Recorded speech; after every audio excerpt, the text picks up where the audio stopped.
Salut à toutes et à tous, bienvenue, vous êtes dans la bulle. Bonjour. Bonjour Enzo. Bonjour Agnès. Si vous ne savez pas encore qui est cette dame à côté de moi, vous le saurez dans quelques instants. Bienvenue, vous êtes dans la bulle.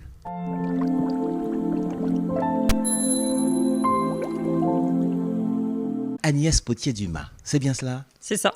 C'est Madame Le Maire qu'on dit. Madame Le Maire. Madame Le Maire. Pour une des premières fois dans la bulle, on va se vouvoyer. Je voudrais éviter qu'on pense qu'il y a trop de complaisance ou que je suis, je suis incorrect. Donc on va se vouvoyer pour éviter des discussions inutiles en commentaire. Madame Le Maire, je suis ravi de vous avoir ici sur le plateau de Dans la bulle. Est-ce que vous pouvez me dire, s'il vous plaît, qui vous êtes ?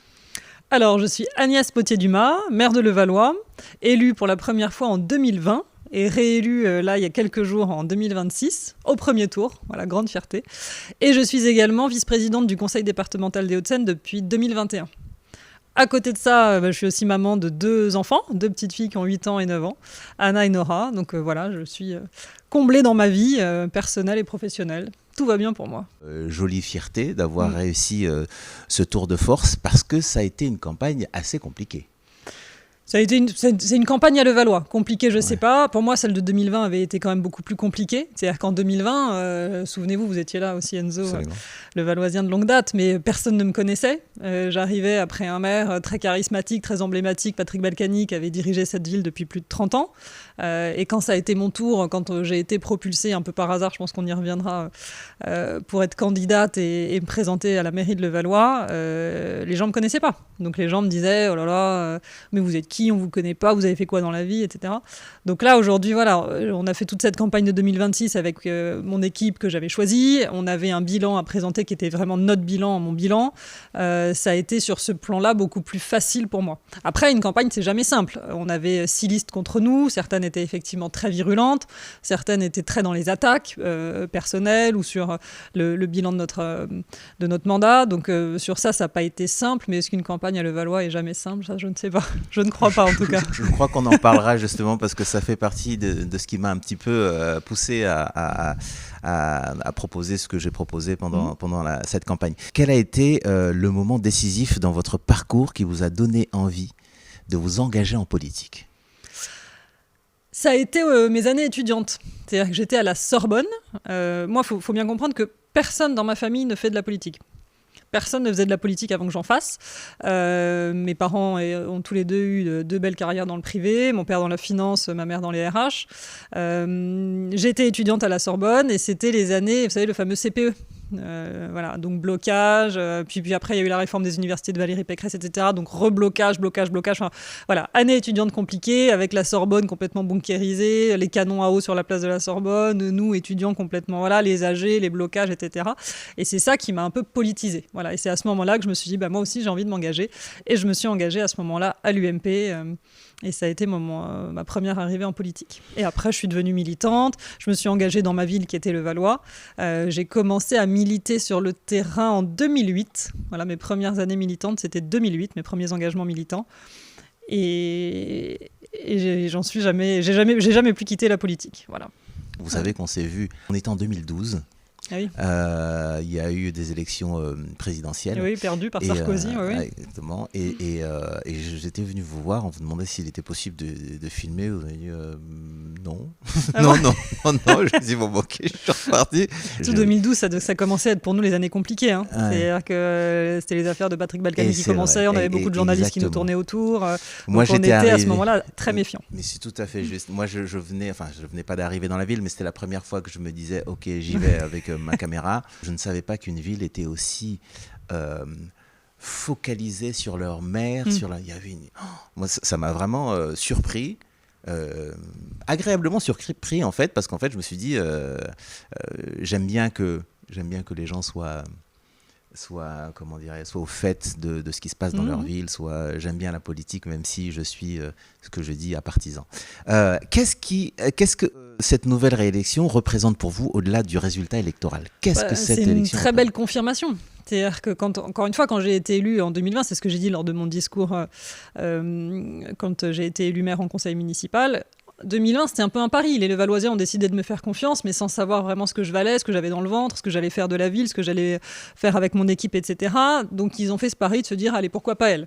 C'est comme ça que je l'avais vécu, en tout cas, pour moi, en 2020.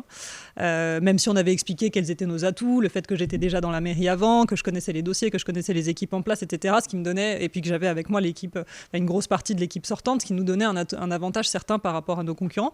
Mais c'est vrai que pour les Levalloisiens, ils me connaissaient peu, et donc pour eux, c'était en quelque sorte un pari. Là, 2026, c'était mon équipe, c'était mon bilan, c'était vraiment... La question qu'on posait aux Levalloisiens, c'est qu'est-ce que vous avez pensé de ces 6 ans ? Est-ce que vous trouvez qu'on a fait correctement le travail ? Est-ce que vous appréciez la manière dont j'ai été maire de cette ville ?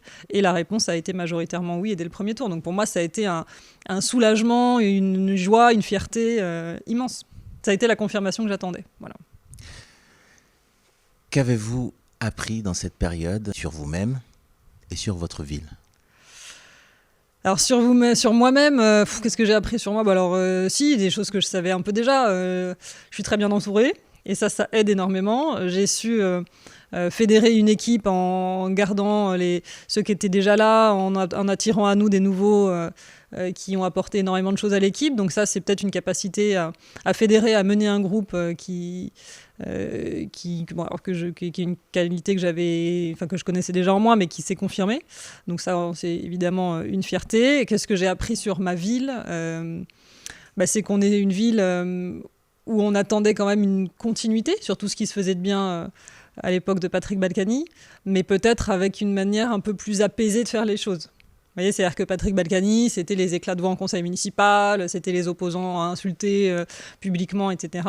Donc les Levalloisiens lui étaient infiniment reconnaissants pour ce qu'il faisait pour la ville. Vous voyez, ça, personne dit... Enfin, peu sont ceux qui disent Patrick Balkany a été un mauvais maire et a fait du mal à la ville de Levallois ou l'a pas emmené dans le bon sens. Ça, vous l'entendez peu. Quoi qu'on pense de la personnalité de Patrick Balkany et de la fin qui a été un peu triste, les gens lui mettent ça à son crédit.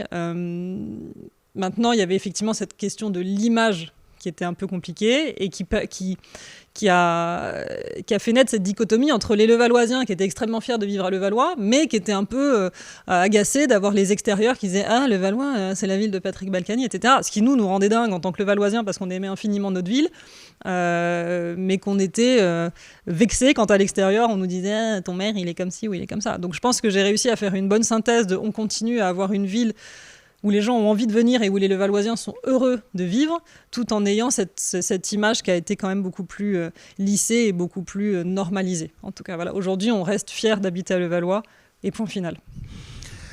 Comment est-ce que vous souhaitez apaiser, est-ce que vous souhaitez d'ailleurs apaiser les tensions entre les Levalloisiens pour un projet commun ? Quelle est votre vision Je ne suis pas sûre qu'il y ait des tensions entre Levalloisiens. En tout cas, ce n'est pas comme ça que je le sens. Forcément, une campagne municipale, c'est forcément un moment de tension entre candidats.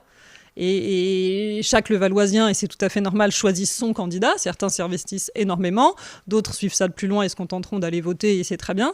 Mais j'ai pas le sentiment que le Levallois soit fracturé. Qu'entre Levalloisiens, en tout cas, il y ait des fractures très clivantes ou des choses très profondes qui seraient insurmontables et qu'il faudrait, nous, essayer de corriger. Alors, il y a certains quartiers qui, pour diverses raisons, se sentent un peu plus oubliés. Ça, je l'ai entendu pendant la campagne. Mais ce n'est pas une opposition entre Levalloisiens. C'est-à-dire que c'est certains quartiers qui attendent plus de ma part. Et ça, je l'ai dit aussi lorsque je suis devenue maire, c'est quelque chose que je m'engage à faire et sur lequel je travaillerai beaucoup. Mais il n'y a pas de fracture entre les Levalloisiens. C'est-à-dire qu'on a toutes nos communautés religieuses qui cohabitent extrêmement bien. C'est même au-delà de la cohabitation, c'est une volonté d'être ensemble et de faire ensemble qui est formidable et qu'on ne retrouve pas ailleurs. Entre les quartiers, les différents quartiers, encore une fois, on parle de quartiers dans notre ville, mais le Levallois, c'est tout petit. Donc en fait, même si, oui, il y en a qui ont une vraie appartenance sur moi, je suis du quartier Jean Zay, moi je suis du quartier Pompidou, moi je suis du quartier Centre-Ville, moi je suis du quartier Sceaux-Ouest, etc. En fait, on vit tous ensemble. Tous les quartiers se mélangent. Tout le monde va faire ses courses à Sceaux-Ouest, tout le monde va profiter des commerçants de la rue du Président Wilson, tout le monde va à Marcel Cerdan sur les quais de Seine. Vous voyez, c'est-à-dire que c'est quelque chose où tout est en fait... tout le monde vit ensemble. Et heureusement. Si vous deviez transmettre un message aux habitants de Levallois, pour les années à venir, les 6 ans, un message à leur transmettre. Alors merci pour votre belle confiance renouvelée. Comptez sur moi. Encore une fois, j'ai une capacité de travail énorme et je la mets à votre service. Ça, c'est tout mon temps et Encore une fois consacré à Levallois et aux Levalloisiens. Moi, j'ai fait le choix de ne pas avoir de travail à côté pour consacrer tout mon temps à la mairie de Levallois et à mon mandat de conseillère départementale des Hauts-de-Seine à côté. Donc merci, comptez sur moi. Encore une fois, je suis là pour vous et je suis extrêmement bien entourée. Parfois, les gens me disent, et les enfants me disent, ah là, mais c'est pas trop gros tout ça à vous toute seule. En fait, je suis pas toute seule. Je suis pas toute seule. Aujourd'hui, j'ai toute mon équipe qui est avec moi, que ce soit mes élus et aussi l'administration. On travaille tous ensemble et ça, c'est une vraie force et c'est pour les Levalloisiens qu'on le fait. Qu'est-ce qui fait votre différence ? Différence par rapport aux autres candidats, par exemple ? Le sérieux, je pense. On s'est vraiment attaché, et c'est vraiment comme ça que j'ai voulu faire notre campagne, on s'est vraiment attaché à ne proposer que des choses qu'on savait être en capacité de faire. C'est-à-dire le côté, le festival de la bonne idée, on va faire ça, tout gratuit, sans augmenter les impôts, en remboursant la dette, etc. On peut l'annoncer, mais est-ce que c'est sérieux ? C'est-à-dire, c'était pas sérieux. Moi, je me suis vraiment attachée à faire une campagne sérieuse et l'intégralité des propositions et des projets qui ont été inscrits dans notre programme, on sait qu'on est en capacité de les faire. Je pense et ça, cette rigueur et cette obligation de sérieux que je me suis imposée et que j'ai imposée à mes équipes pendant toute la campagne, je pense que c'est ce qui fait vraiment notre différence. Après, on est aussi les plus à même de chiffrer tout ça, on est les plus à même de savoir où est-ce qu'on va, de savoir quand est-ce qu'on peut les timer dans le temps, parce qu'on a cette connaissance que les autres n'ont pas, ce qui est normal. C'est-à-dire qu'encore une fois, quand on prend une ville ou quand on repart de zéro, comme par exemple ce qui était en train de se faire à Colombes, où Joachim Giacomoni a repris une ville aux écologistes, c'est un peu un espèce de gros reset où tout repart de zéro. C'est-à-dire qu'il va falloir mettre les bonnes personnes en place, parmi vos équipes, donner les bonnes délégations à chacun, recruter des nouveaux directeurs dans lesquels vous allez devoir avoir confiance, etc. Donc en fait, le fait de continuer avec moi fait qu'on n'a pas tout ce laps de temps perdu pour tout réorganiser, parce que nous, ça fait 6 ans qu'on est déjà en ordre de bataille. On s'était rencontrés lors de expérientiels, des réseaux féminins. Oui, c'est ça. Format que Levallois propose, notamment par Michael Lévy et Estelle Pétry. Est-ce qu'il y a une vision différente ? Est-ce qu'il y a quelque chose, un regard, un pas de côté, quand on est femme et qu'on dirige une ville ? Alors moi, j'ai jamais eu de difficulté à être femme et mère. C'est-à-dire que contrairement à d'autres collègues féminines qui, elles, sont peut-être dans des villes plus petites ou en tout cas dans une zone plus rurale, pour elles, c'est dur. Moi, j'ai jamais eu de difficultés ou de personnes qui m'ont regardé de haut parce que j'étais une femme. J'ai pas eu de procès en incompétence à cause de ma condition de femme. J'ai eu de la chance. D'autres, encore une fois, dans d'autres communes peut-être plus rurales ou plus petites, n'ont pas cette chance et pour elles, c'est plus dur. On s'était retrouvés justement dans un déjeuner toutes ensemble, sur invitation de la ministre des collectivités territoriales de l'époque, qui avait invité une dizaine de femmes mères à déjeuner. Les maires des grandes villes comme Levallois, pas de difficulté particulière à être mère et femme. Pour les plus petites communes, plus dur.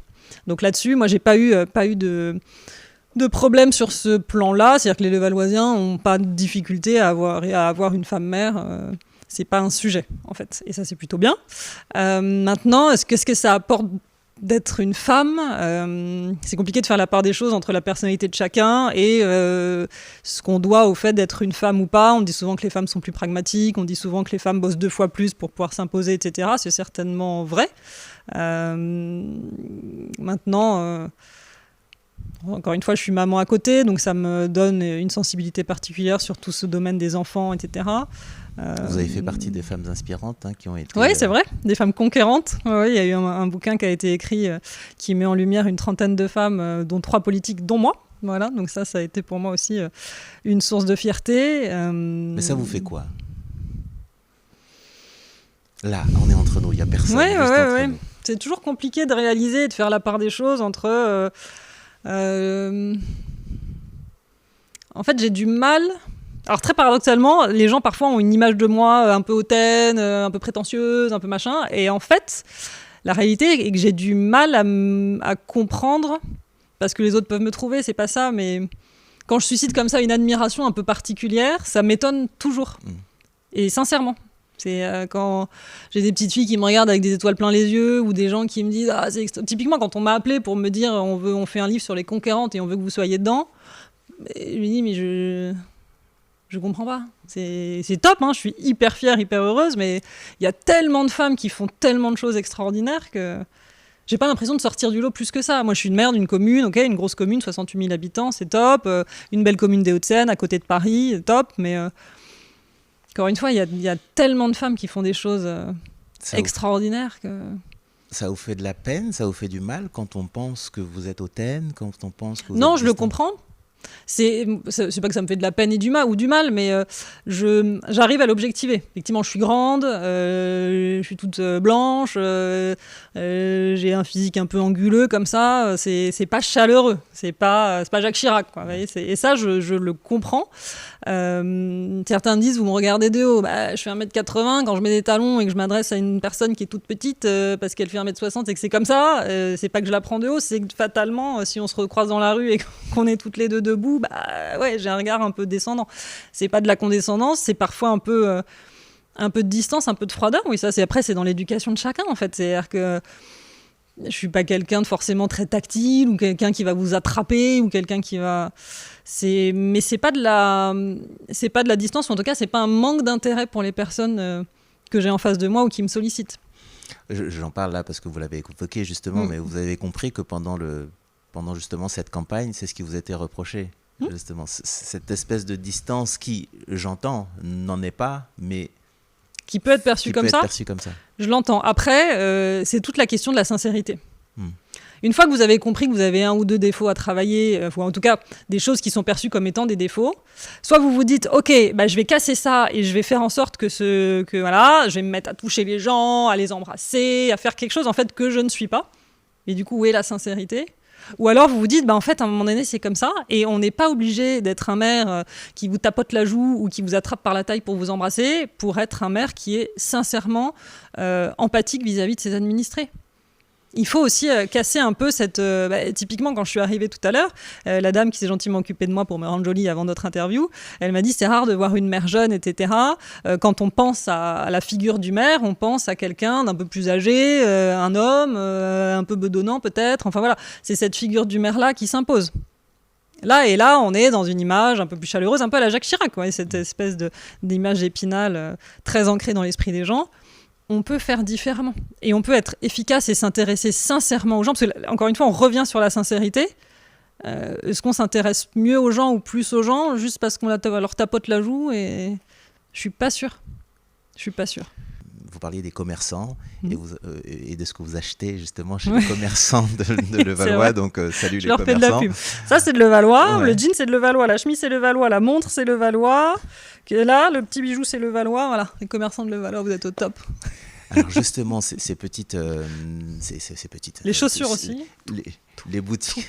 Alors, Made in Levallois. Tout Made in Levallois. Pendant cette campagne, ça a été vraiment le sujet, toutes ces boutiques qui ferment, rue Président Et Wilson. pourtant, alors on a eu effectivement des années très dures. Le commerce au niveau national se porte pas hyper bien. C'est-à-dire que les temps sont durs. On a beaucoup de grandes enseignes nationales qui mettent la clé sous la porte. Je pense, pour ne citer que des marques qu'on avait à Levallois, je pense à Casa, je pense à Sergent-Major, je pense à Koukaï, je pense à IKKS.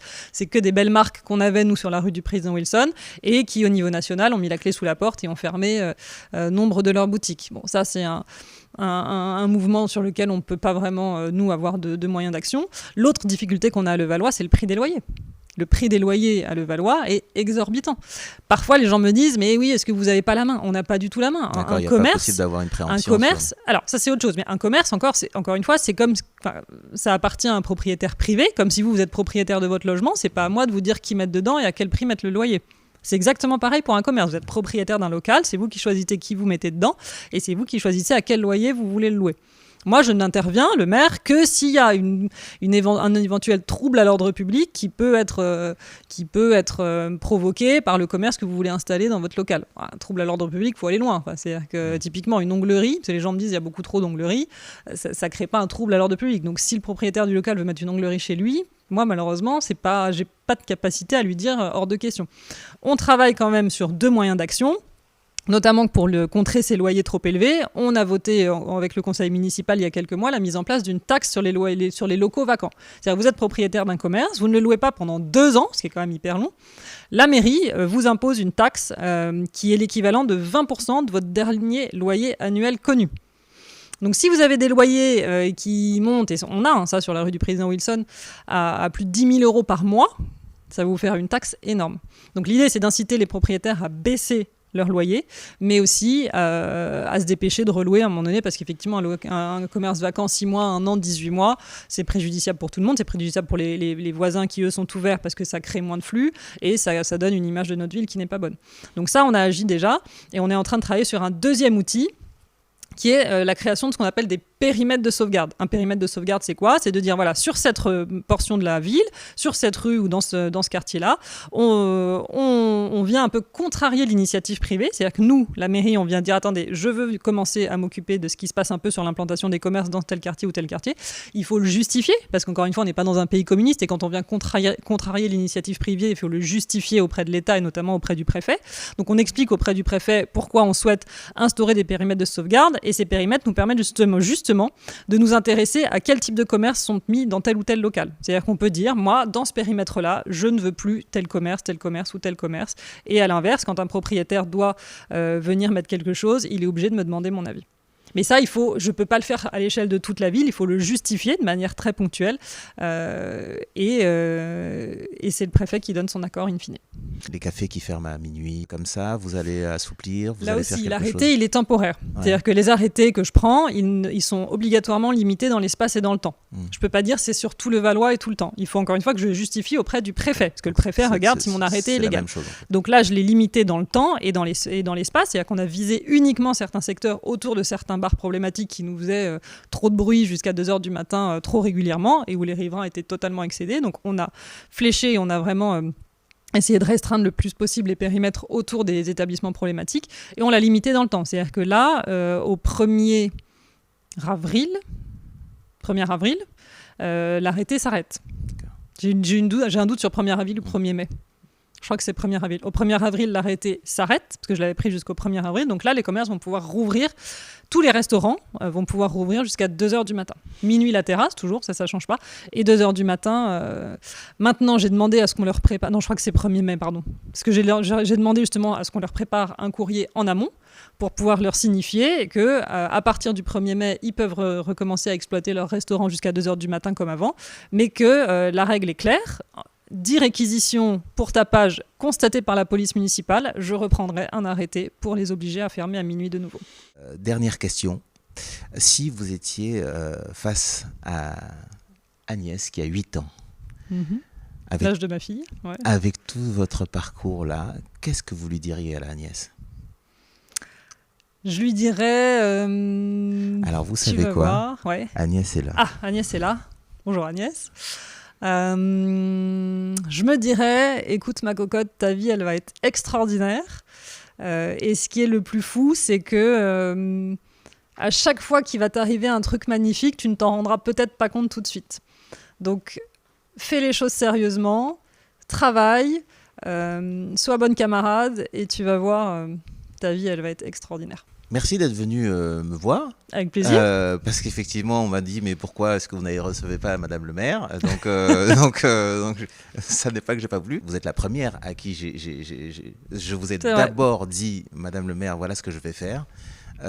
Et ensuite, bon, pour les raisons qui étaient les vôtres concernant justement cette campagne, vous n'avez pas participé à nos débats, mais en tout cas, merci d'être là maintenant. On termine avec cette question. Pourquoi est-ce que vous avez finalement décidé de venir me voir, Agnès ? Parce que je sentais que ça vous faisait très très très plaisir et que c'est difficile de vous dire non finalement, et que c'est toujours très agréable ces moments-là. Voilà. Autant dans une campagne, en fait, on a du mal à se détendre, hein. Honnêtement, une campagne, c'est-à-dire que pour certains, je pense que certains ne mesurent pas l'engagement que l'on met et la pression que ça peut être pour un élu sortant qu'une campagne. C'est-à-dire que là, je jouais les 6 ou 7 prochaines années de ma vie. Donc, quand on part en campagne, on a un plan de campagne très précis qu'on établit à l'été. Hein. C'est-à-dire que moi, cet été, je savais que j'allais sortir tel tract à tel moment, qu'on allait parler de ça dans tel ordre, qu'on allait enchaîner avec telle séquence, que là, on allait faire des photos, que là, on allait faire des vidéos, que là, on allait faire un meeting. Tout ça, c'était calé dès l'été. Et en fait, une fois qu'on a le plan de bataille, on est concentré sur son plan de bataille, et les propositions extérieures comme ça, on choisit de s'en saisir ou pas. Moi, j'ai choisi de me concentrer sur ce que je voulais faire moi de mon côté. Et puis, pour revenir sur le débat que vous aviez proposé, en fait, dans des configurations comme ça, vous avez 6 listes contre vous, et vous sentez bien que ça tape. ça aurait été pour le coup un exercice tout sauf agréable pour moi, où je me serais fait taper dessus pendant 1 heure ou 2, et c'est pas très agréable. Voilà. Est-ce qu'il y a une question que vous auriez aimé que je vous pose, que je ne vous ai pas posée? Écoutez, non. Vous avez très bien fait votre travail, tout va bien. Ok, merci beaucoup. Merci Enzo. Merci pour cet échange. Merci. C'était Agnès Potier-Dumas, maire réélue de Levallois-Perret. Nous sommes en 2026. Merci, à bientôt Agnès. Merci Enzo. Ciao, salut.